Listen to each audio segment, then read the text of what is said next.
all the way up to 3,000 user global companies on there.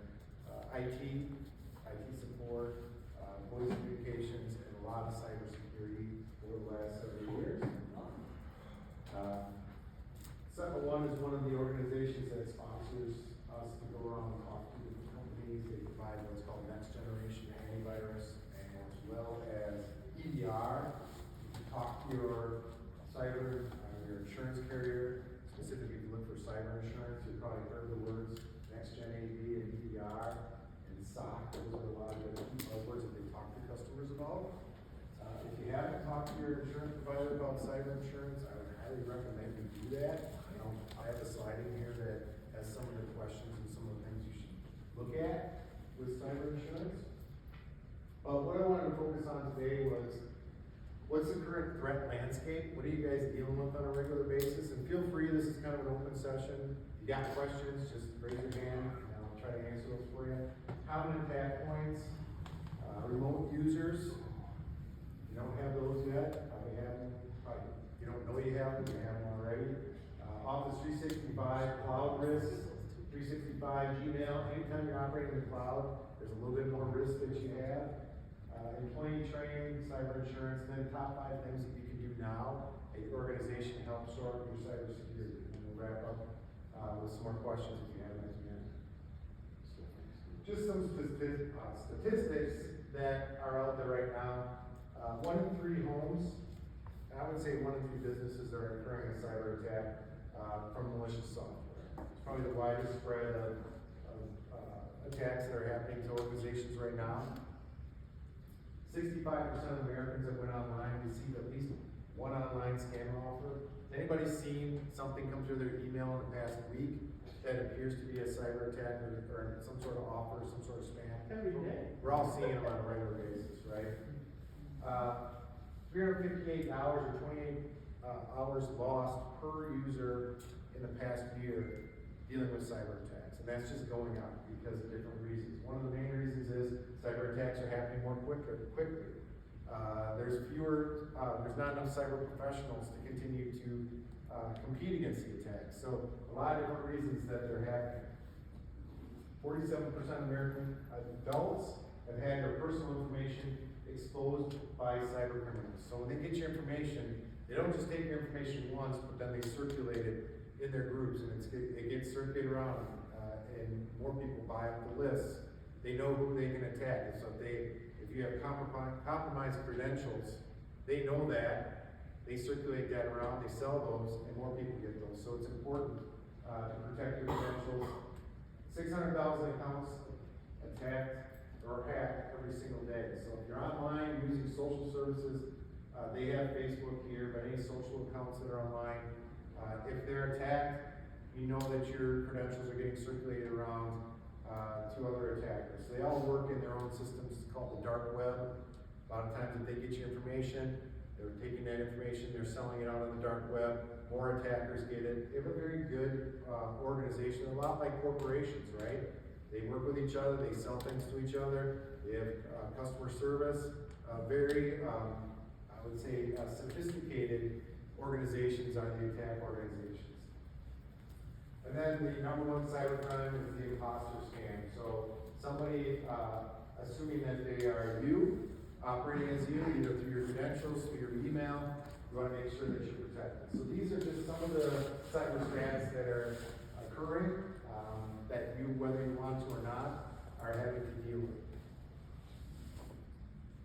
So what's the cyber threat landscape for small businesses that I'm seeing out there? These are common areas that we're seeing quite a bit of. Phishing is one of them, where they're just either phishing through social engineering, where they're calling and phishing. We've all got this, the phone calls that are coming in, they're phishing that way, or they're phishing you through your email, which is another common way of doing it, but it's constantly happening every day. The other is ransomware. Ransomware can come in through email as well. Ransomware can come in through clicking on the wrong attachment to email. It can come in through clicking on the wrong URL or link in an email. It can also occur when you're just driving by a website, right? If you go past a website that may be infected, you're clicking on the wrong thing, you can have ransomware installed on your machine. So So a common, a way that, the attackers are getting into networks. That's, all they're trying to do is get into the networks first and plant their, code inside of the network, and that way they can do, attacking one person is not exactly what they wanna do anymore. They wanna get inside the organization and move horizontally to get to where the files are.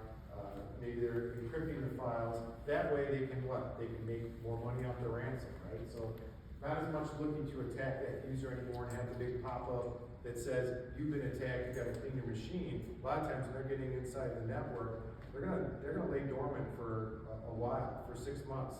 They're not gonna do anything to alert the user that they're on the network. And then they're going to move, through the network, find out what's happening. Can they get to any other systems from your machine?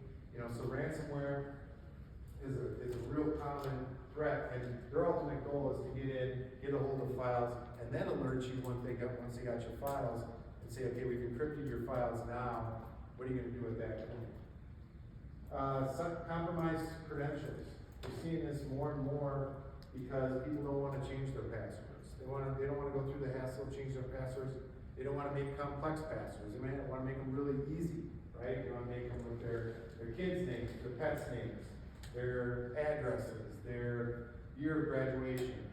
Guess what? All those things are normally available through good searches out on the web, right? They're gonna find out where you went to high school, what the mascot was, what year you graduated, what your pet's name, what your kids' names are. All that stuff is readily available on the web if you're using social media, right? So compromised credentials, we're seeing a real uptick in that, in the cyber attacks. And then a new one that kind of came out in the last few years, or specifically since the COVID, was remote workers, right? Who here has remote workers currently? And if you don't have them, thank you. You probably have them anyways, because your workers want to work, they want to work remotely. They can, if you don't have a refined remote access tool for them to use, they will find a way to work remotely. They'll figure it out, they'll use publicly available tools, they'll email things to themselves to work at home, because they're busy, they want to work remotely, they see other people doing it. So if you don't have a program to get them their tools to work remotely, they will figure out a way to get there themselves. So we've seen a lot more uptick in attacks on the remote workforce in the past few years. So what's the cost of a cyber attack? And this is, you see a lot of statistics out there, and they'll say it costs you $1 million for the average cyber attack, or cost you 100 days, they say a lot of times, to recover from a cyber attack. I kind of think about what is realistic and what I've seen when I've worked with customers that have been attacked, right? We have people that call us, hey, we've got our files encrypted, we've got this machine that's has a ransomware pop-up that's coming up on it, we're missing data, we're getting these notifications from other countries that we've been attacked and they've got our information, what do we do? So the first thing I'd like you to think about is, just in your organization, what's downtime going to cost you if you lose your network, or you lose your files, you lose your financial information for 30 days, right? And this is if you actually have it backed up. So back up a step, if you lose your information, financial information, and you don't have it backed up, and when I say backed up, it doesn't mean you save a file to another machine on the network. You should have your information backed up into an air-gapped system. Air-gapped meaning it's not on your network, it's off your network, somewhere different.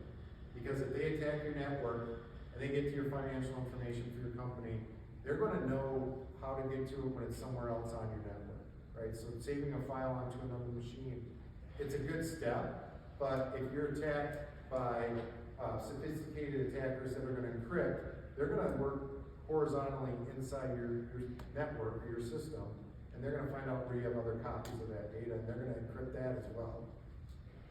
So what you want to have is an air gap.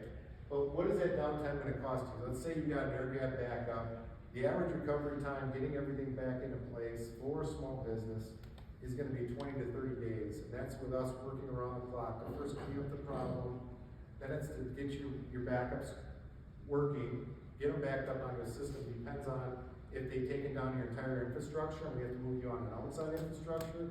Depends on if we can find where the problem is, how quickly we can find that problem, we can clean it up, because we don't wanna be in a situation where we recover your entire network and, immediately they reinfect the network, right? So first of all, we gotta use forensic analysis or tools to find out where the problem entered the network.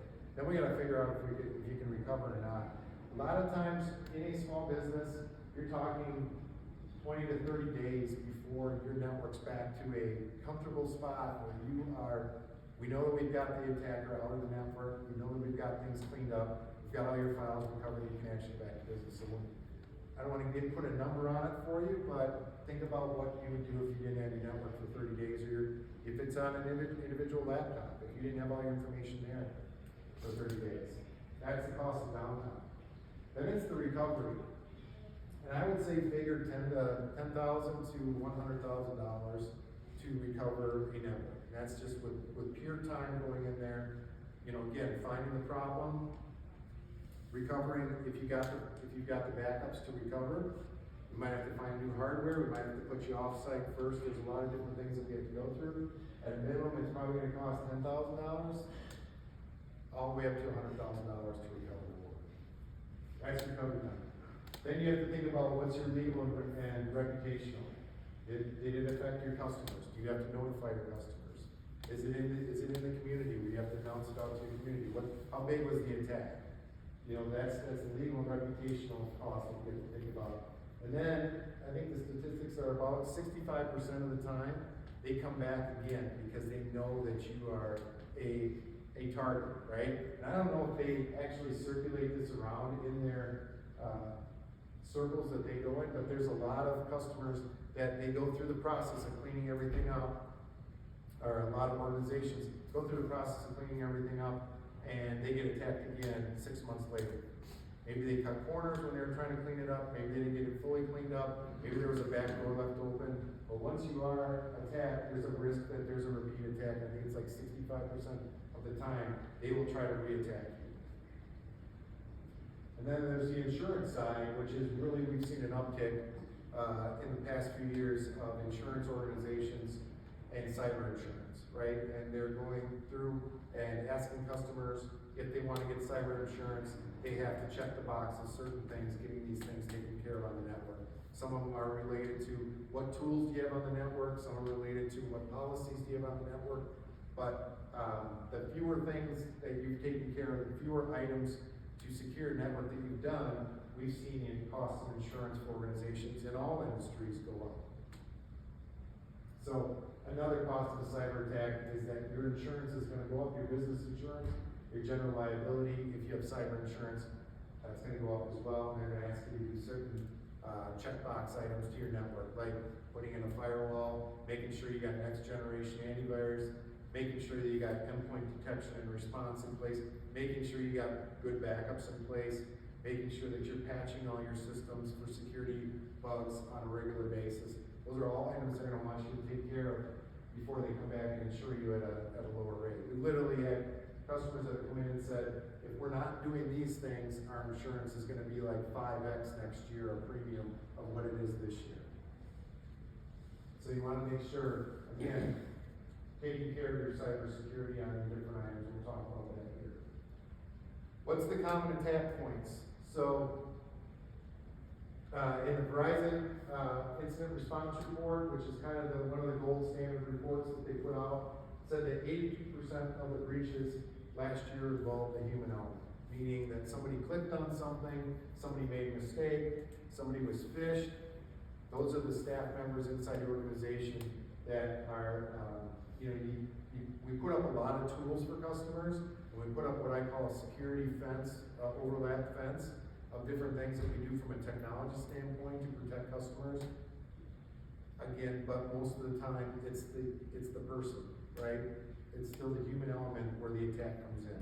They either get phished, or they click on something, they just make a mistake somewhere. So let's talk real quick. You might say, well, what are my remote worker risks? I want to have remote work workers, what risk am I taking, what risk am I putting on my organization by working remotely, some things that you wanna think about. First of all, the big one in the middle is it expands the attack surface.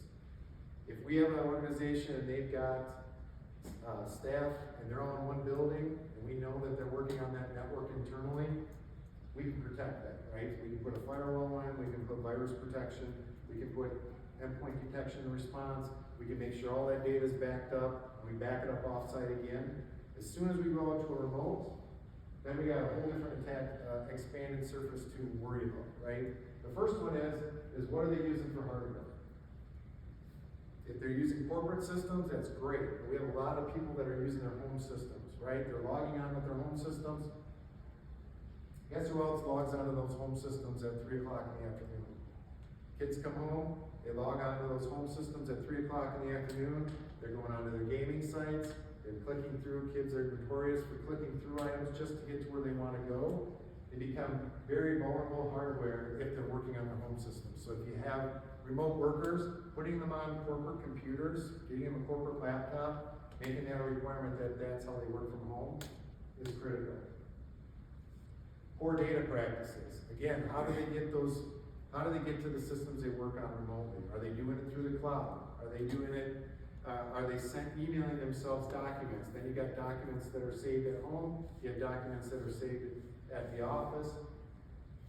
How are they getting that data to themselves? Are they using Dropbox, right? There's a Dropbox regular that's free. There's a Dropbox that you pay for that's got security on it. Which one are they using, right? Are they using Google Docs? Are they not? Are they, you want to know what they're using. So you want to dictate what their data practices are. Right? You want to dictate how they're working remotely. What kind of connection are they using? So are they just using the native connection on their internet at home? Or are they wherever they're at? If they're at the hotel, what kind of connection are they using? Are they at the coffee shop? What kind of connection are they using? Does the tool that they're using have a secure connection? Easy way to fix that is put a VPN on, right? It doesn't have to be a big extravagant VPN. It can be a software-based VPN that they're using, or it can be the tool that you're using to, whatever software you're using. Maybe they've got a portal that you can use, or they've got a VPN connection. But you want to be aware of that with your remote workers, of how they're working. And there's just less oversight, right? People are working remotely, they're working from home. You don't have the ability to walk around the office and see what they're doing. So you want to make sure that you're at least securing the systems that they're working on at home. The easiest way to do that is start with providing the hardware to them. That way you can put your antivirus on there. You can put your endpoint detection and response software. You can make sure it's getting backed up. You can put the VPN on there. So that way you are securing. If you're the one that's the remote worker, ask your organization to make sure that what secure practices do they have on those systems. Any questions on remote workers? All right. So Office 365, I know that when they put the description of this, there's a lot about Office 365 in there. There's been a wide adoption of Office 365 email, Gmail, public cloud over the past 10 years, but it really accelerated when COVID hit, because organizations needed remote access tools, how to get the office documents to their customers. They needed meetings, right?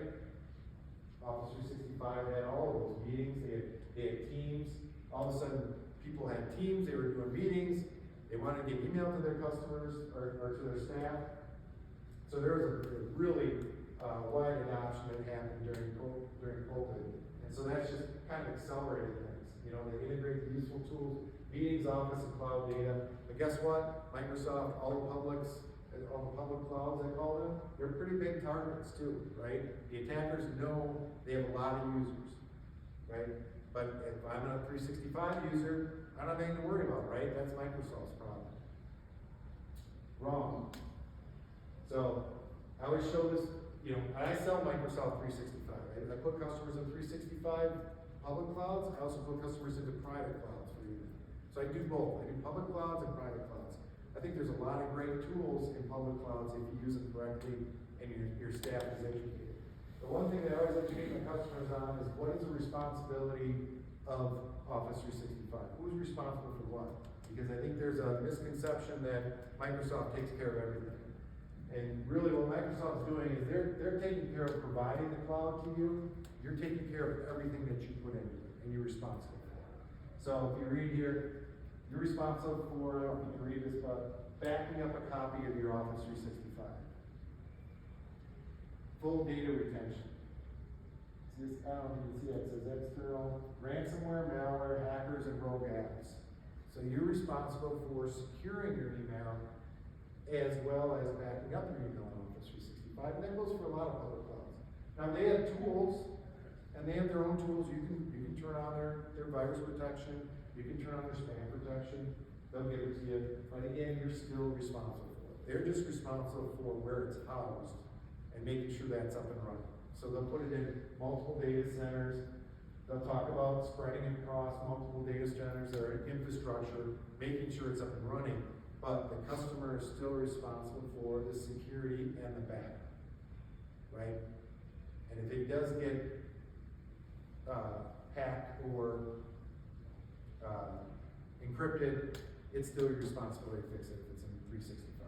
So it's important to understand what your responsibility is with your email in Office 365.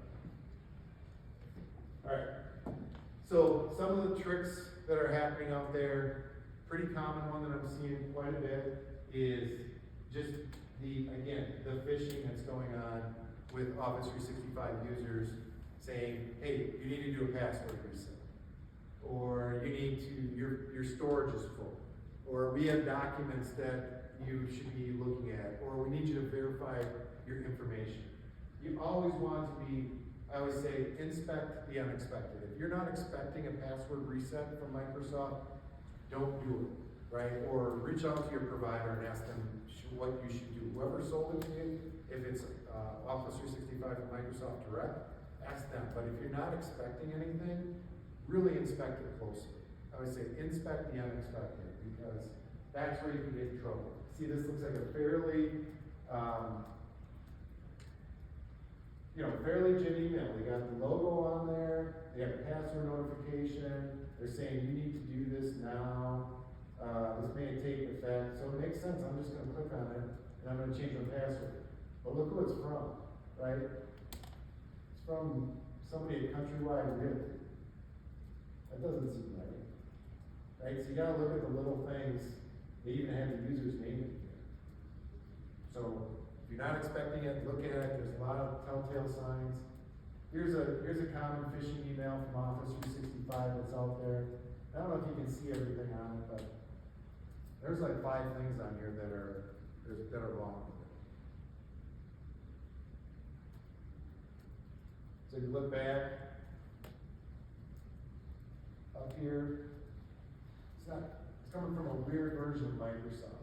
Security.ac, unfamiliar it says. I don't know if you can see that on this one, but this was copied and pasted, this Office 365 Microsoft, where it was blurred. A lot of times, all 3 hyperlinks don't take you to Office 365. You can hover over hyperlinks and see where they're gonna take you. You don't have to click on them, you just have to hover over them, it's gonna tell you where to go. So you can, in here, they weren't taking you to Microsoft 365, and there's iPhone hanging down here. A lot of times you'll see that it's coming from an iCloud address or a weird address. A lot of times there'll be misspelling in there. A lot of times they'll be making demands of you. You need to do something right now. Those are all telltale signs that they're trying to fish out your credentials. And this can come to you if you're in Office 365 now. A lot of times they can get people to act on other emails just by being outside of Office 365. Here's another one, high priority, get mail. Here's another one, full storage notification. It all looks legit, but if you're not, you can log on to your portal and see if you have any of these problems as well. That's another thing you can do is, probably when you see these and you're not expecting them, go back to your consultant, go back to whoever sold it to you, talk to Microsoft before you click on it and do anything. Because guess what? Once they have your credentials, there's a lot that they can do with it. So I've seen a lot of this, and this isn't national stuff. A lot of this stuff I'm seeing locally, in Wisconsin, in the Madison area, right? They send out the phishing email, and they're sending it to everybody, right? They're sending millions of these out. All they want to do is get one response, right? So once they find out who it is, they got search capabilities inside of their tools that collect this information, and they find out, okay, who is the CFOs? Who are the financial officers? Who are the CEOs? Why do you think they want to get their information? Right? They know they want to follow the money. They want to get to the person that's going to be initiating check requests, right? Initiating invoice requests, right? These are legit things that I've seen happen. So password notification goes out to the CFO or to the CEO. CEO says, okay, you must be legit, I'm gonna change my password. And I'm not saying this to say that they're not smart about how they do their computing. I'm just saying that it's really easy to get tricked with this stuff, right? And they want the CEOs and they want the CFOs and they want the accounting managers. So password and the business owners, by the way. Password notification goes out to them. They change their passwords. Now they've got the credentials of, let's say it's the CFO of the organization, okay? The hacker then takes in this scenario, so now they got the credentials. What they immediately do is, they send everything that CFO sends, they send a copy to themselves. And then they immediately delete it, so people can't trace it in the outbox. So if that CFO sends a check request to the accounts payable clerk, a copy of that email goes to their inbox, right? And then it gets deleted right away, so it can't be seen in the outbox of the CFO. So they learn how that CFO speaks to that accounts payable clerk. How do they, if their name is David, if the name of the accounts payable clerk is David and they call him Dave, guess what? And it's always, hey Dave, they put hey Dave in their greetings, right? And if they say, hey Dave, we just signed a new vendor, can you issue a check to them? Or we have a new vendor, please set up an account for them. They watch what happens, and then they learn how, if Dave signs, or if the CFO signs their name, yours truly, guess what? They put yours truly in there. And they watch that for about, it could be a few weeks, it could be a few months until they're comfortable, and then all of a sudden, they send a check requisition over to Dave, and they say, hey Dave, I'd like you to cut a check to this new vendor that we got for $10,000, for $20,000. They make sure that, by the way, that it's within the range of what they pay vendors. And then they sign it, yours truly, the CFO. But what's Dave gonna do? He's got those requests before. If Dave doesn't get up and walk over to the CFO and say, hey, is this legit? Dave's gonna send the check to that vendor. And we've seen this happen many times. That's a legit crime. The other one that we've seen is they pose as, it says a lawyer here, they pose as the vendor. So they get into the vendor system and they figure out who the vendors then, because remember, what first thing they do is, once they have the credentials of the vendor, it might be an accounts receivable clerk at a vendor, once they have those credentials, they see who that accounts receivable clerk is communicating with to collect money, right? And they might start issuing invoices as an accounts receivable clerk, or, in this case, it's a lawyer, right? They know that invoices from lawyers are pretty basic, right? It's a one-line item that says you owe this amount, or an accounting firm. So then they start sending these invoices. And again, they're not just doing one. This is a numbers game for them. So if they've got 100 different CFOs that they're monitoring their emails for, they've got 100 different accounts receivable clerks that they're monitoring, they have those credentials to get in and figure out what's going on with the email. So that's why it's so critical to secure and to educate your staff on what's happening. see a lot of phishing. So what can you do?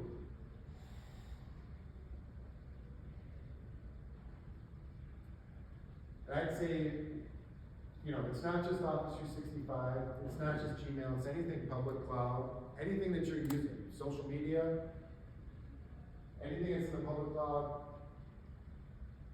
enable multi-factor authentication if you can. So when they ask you, do you want to enable multi-factor authentication, you should definitely do it. That's probably one of the easiest, quickest ways to protect yourself from credentials, phishing. If you can enable geolocation protection, definitely do that. That's going to look at, okay, you just logged in from Madison, Wisconsin, and then 10 minutes later, you tried logging in from Korea or India. It's going to alert that something's wrong, right? So anytime you can put geolocation protection on the system, that's always good. Making sure that you've got some non-Microsoft backup in place.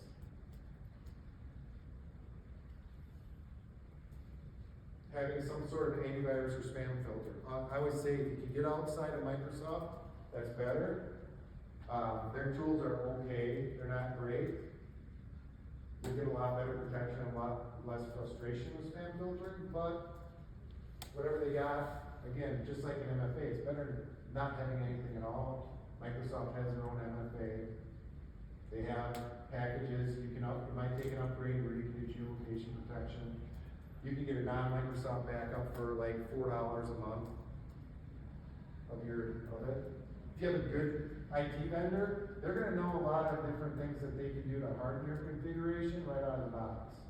So the difference between getting it from a vendor or buying it from Microsoft's probably not gonna tell you everything to do to harden it. Microsoft vendor that's gonna come and talk to you, they're gonna know some things to do just to harden the configuration right out of the box with the tools that Microsoft has, what to turn on, what to turn off right away. But definitely, MFA is a big one, multi-factor authentication. Employee training is another big one. Talk about that. What can you do to train your staff just on what to look for? I talk to customers all the time about the top 5 things to look for in an email, how to spot an email that's a phishing email. Why do you need cybersecurity training? One of the big one is, again, bring employee awareness to it, just letting them know what to look for. And you can do that with a simple 15-minute presentation, really you can put together by doing an employee search. You get a lot deeper on that. I know a lot of organizations now are having regular trainings of their staff. They're not only training them, but they are talking to their staff about, they're actually sending out fake phishing emails to their staff to see who are our offenders, right? So they'll send it out like from the CEO, but it'll be the CEO at iCloud or at Gmail, not in the company domain. And they'll put an attachment on it that says, here's our summer hours, right? And they'll see who clicks on them. And the people that click on them, there's tools that they can go in and do remedial training. But again, 82% of the attacks are going through staff again. So if they're not trained, and you'd be surprised. There's organizations we work with, the same person goes through these phishing emails 3 times and they click on it every time because it's just too tempting.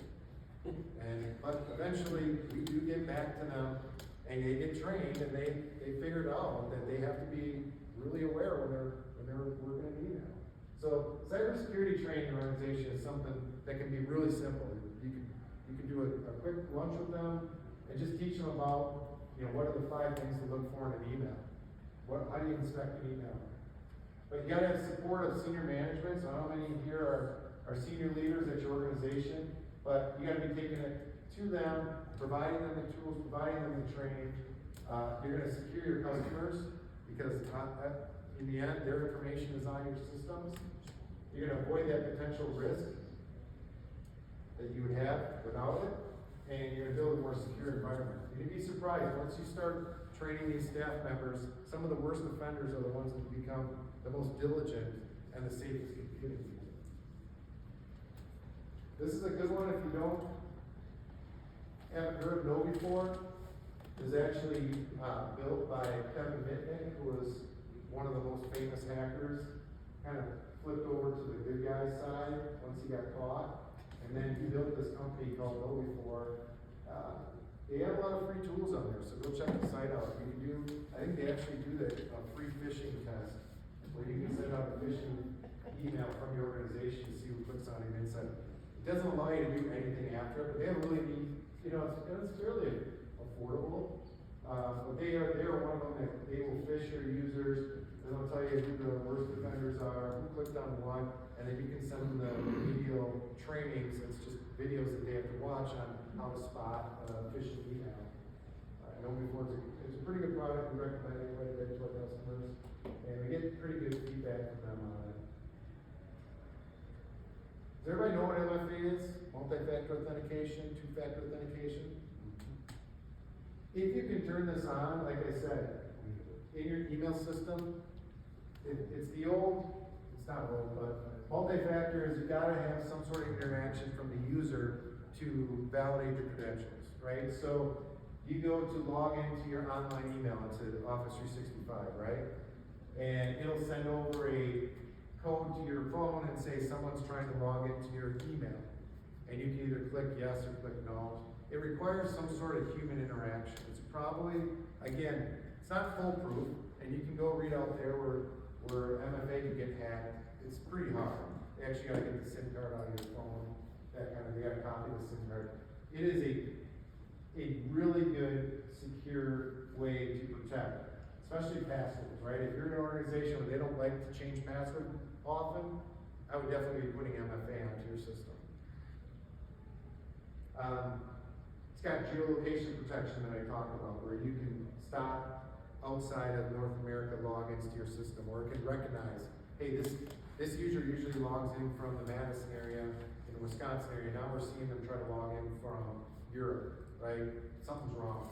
So multi-factor authentication, try to log into the system, send something over to your smartphone or to a key that you might have that says, are you supposed to log in? And then you're granted access if you're the right person. Most social media has it, where you can turn that on. Gmail has it. Office 365 has it. If you can use the default, almost all online bank, every online bank has it now. If you can use it, if it's available, definitely use it. It's a great tool, very inexpensive, and it's got a lot of protection against hackers. Also puts you into a good position with compliance if you're under any type of compliance.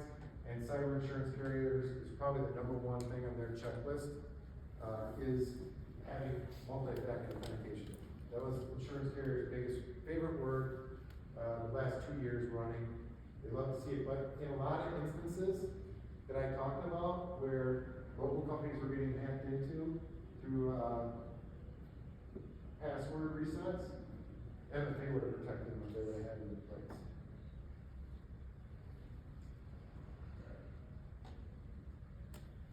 So that's MFA. Another thing I recommend you do is sit down with your insurance carrier, your independent agent, whoever provides insurance to your company, and ask them what kind of cyber insurance coverage you have. Many times they'll say, and they're getting better too, because they're getting educated on this stuff as well. This is not a cut on insurance carriers at all. They're getting a lot better at this. 12 months ago, tell customers, sit down with your insurance carrier. Oh, they already said that I have cyber insurance, not to worry about. Well, how much cyber insurance? How do you know you have cyber insurance? Well, they said it's just online general liability. Okay. How much coverage do you have? Go ask them. I have $25,000. $25,000 is probably not going to get you through any type of attack. The cost of our team alone is going to be more than $25,000 in an attack. So that's not even talking about lost business income. That's not even talking about ACH fraud, which is another one, credential one that I didn't talk about. ACH fraud. That's not going to cover if your financial person cuts checks to or to pay invoices that aren't real to the hackers. So what I would say is talk to your insurance carrier, find out if you have insurance, cyber insurance, and you wanna talk to them about what legal fees. So if they have legal or notification fees, customer notification, crisis management, maybe. This is a big one though. This costs a lot of money to get your systems back up to speed. You don't want to pay the ransom, if at all possible. One, because they know that you pay your ransom, right? And by the way, the stories that you hear about in the media, ransomware payments, the one with the meatpacking plant or the government organizations, that's just the tip of the iceberg. Those are the ones that get into the news. Below the iceberg, thousands of ransomware payments are being made, right? There's organizations that are consultants that we have on our Rolodex. Thank God we haven't had to use them. But if a customer truly is dealing with ransomware attacks, where they're encrypted and they have to negotiate, these guys actually know these organizations in other countries and they negotiate with them on major level scales, right? The way you can prevent all that is have a good backup. I know more organizations that have recovered by having those good backups in place, and I mean air gap backups off of your systems. So this is gonna get really expensive. Lost income due to business interruption. Cyber extortion, we talked about, ACH, executive phishing. Forensic services to investigate it, because now the insurance carriers a lot of times will not pay your request. So if you say, I need this amount of money to recover my organization, they're not gonna wanna do it until you've done a forensic analysis to make sure it's not on the systems anymore, right? They don't wanna pay to have you recover if you're still infected. So they wanna guarantee that there's nothing on the system anymore. How does the backup work if they're on the system for 6 months and you only have backups because your backups overwrite or whatever, however often? So how do you get back before they actually came in to have a valid system, if that makes sense? I mean, if you were infected files? Yeah, if I have infected files, we back up daily or whatever, but we only save those backups for X amount of time because of storage space and they overwrite. Right. And they don't hit me for 6 months, but they infected me back here, so all of my backups technically would be infected too, wouldn't they? Yeah, I mean, it depends on what your backup sequence is. You know, you're gonna have dailies, obviously. You wanna have dailies, monthlies, and ultimately you have at least one yearly backup. A lot of the software nowadays, if you're using, it's not really sophisticated, but if you're using backup software, it can actually go back and rebuild after a year earlier, right? Because it's not saving the full backup like it used to on tape. You're saving incremental backups, and you're saving blocks, really. It's not even saving like a legit full backup, it's saving blocks. So if you can have those saved for a year, it's not taking up that space. You say, let's go recover from prior to 6 months ago. Okay. If that makes sense. Good question though, because that comes up a lot. If it's backing up and it's infected, how do we know it's not gonna be infected? You know, we gotta go back, we gotta find where you're not infected, or not encrypted, right? And that's why we wanna get it off-site too. You know, if you have an air gap, technically, they shouldn't reach that. You'll know you're encrypted right away before it reaches that space, right? You'll know when that encryption takes place. So hopefully, we can go back, if it's 6 months back where they began, then we can go back to 6 months plus a day, and that file will be able to rebuild it. Good question. So these are, and you're looking at a cyber insurance carrier, these are the items that you wanna go back and talk to them, well, am I covered, how much am I covered for system recovery? How much am I recovered for cyber extortion or fraud? How much am I recovered for forensic services? That 25,000 is not gonna go very far if you're in a legit cyber breach. So ask your insurance carrier, what kind of cyber insurance do I have? So what are 5 things that you can do right now? That if you sat down and you had coffee with me and you said, Okay, I don't wanna pay you guys, but what are 5 things my company can do right now? This is advice I give you, it's the advice I give my customers. First of all, add multi-factor authentication wherever you can. Your social media sites, add it to your email, wherever you can do. I can tell you that the paid ones are better and more secure than the free ones, but if you're gonna do anything, the free ones are still good, right? Turn it on in Office 365 yesterday. Same thing with Gmail. Train your employees, train your staff. And that can be as simple as, what are the 5 things to look for in an email? Or if you get an email that you're not expecting from our customer, right? If customer A has never emailed you out of the blue with a request for payment, or sent you something that said, look at this, question it, right? Just teach them to be a little bit more curious when they're getting those emails. Don't just click on it. When they send you an email and say, you gotta look at this, or they send you an email with an attachment, I mean, they're coming in all kinds of attachments nowadays. They know that most organizations are getting their voicemails in email, so they're sending infected voicemails to people and saying, listen to this, right? Comes in as a voicemail, looks like the one that yours are getting at work. You get your voicemails and email at work, okay, I'm gonna click on this. Guess what? It's infected, and now you just put ransomware, or you put a keylogger, or any number of things onto your system. Talk to your insurance agent. What kind of cyber coverage do you have? Review your environment security. I don't wanna downplay the fact of securing the network. I'm assuming that you got an IT provider, or you've got an IT department, somebody's coming in and looking at your network, and they're saying, you've got security gaps here, right? You've got this, this, and this. If you wanna secure your network, you should really do this, this, and this. If you're not reviewing that on a regular basis, you should be reviewing that with, either your IT staff or an outside IT provider, or at least doing it yourself. You wanna have a good firewall to protect you from the outside. You wanna have good antivirus, and now antivirus / endpoint detection and response. You wanna have a good backup, right? We're talking about having good data backups. You wanna have a good patch management program, making sure that your systems are patched. And all systems are getting patched now. So not only is it Microsoft anymore, it's the firewall has to be patched, your software has to be patched, all those things want to be patched. So you want to have a good comprehensive security program in your environment.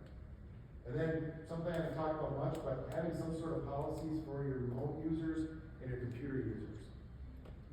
These you can go download off the internet and have an authorized usage policy, because they're using their phones with your email on it probably. They're using their computers, possibly at home, using the home computer, right? They're using wireless at the hotel, or they're logging into the hotel business computer. All those things, you should have a policy that says, here's how we want you to operate inside our organization. Because if you don't have something that tells them how to operate, or you don't set it up for them, if something happens, guess what they're gonna say? Nobody told me what to do. Nobody gave me remote access tools. Nobody said I had to do this to secure my machine. Nobody said I had to inspect my emails, make sure they can come and see. So that was a lot. Any questions? What's a good antivirus? What's that? What's a good antivirus program?